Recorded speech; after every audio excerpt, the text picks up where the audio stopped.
Known as the father of psychoanalysis, Sigmund Freud claimed his father molested all of his siblings.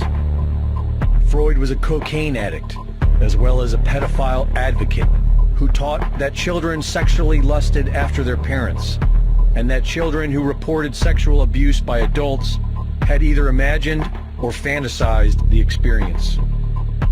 He believed that women were the problem with society, and all their problems stemmed from not having a penis. Freud's grandson, Sir Clement Freud, has been accused of molesting multiple young girls and was suspected in the disappearance of Madeleine McCann.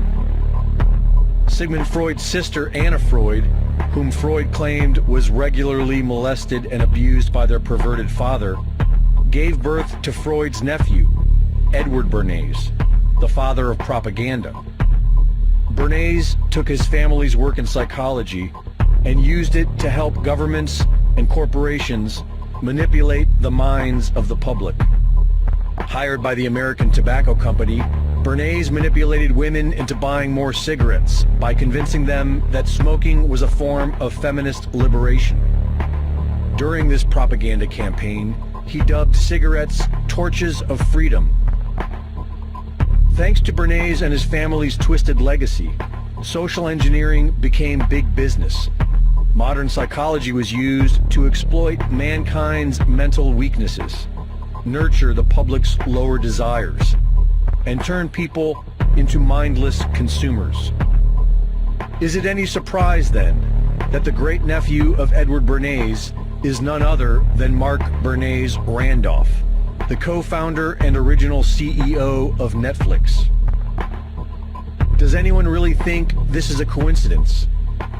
Netflix has not only replaced network television as the premier home of pop culture, it is also continuing the degenerate, depraved social engineering of the Bernays-Freud legacy. In 13 Reasons Why, Netflix was accused of romanticizing suicide during a recent increase of teenage suicides. In The Devil Next Door, they were accused of rewriting history to deceive viewers into believing that Poland was responsible for establishing Nazi death camps. In The First Temptation of Christ, Jesus Christ is depicted as a homosexual.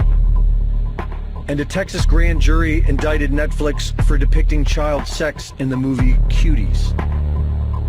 Netflix and chill, the new preferred method for brainwashing the masses. Brought to you by one of the most depraved, degenerate families of the modern era.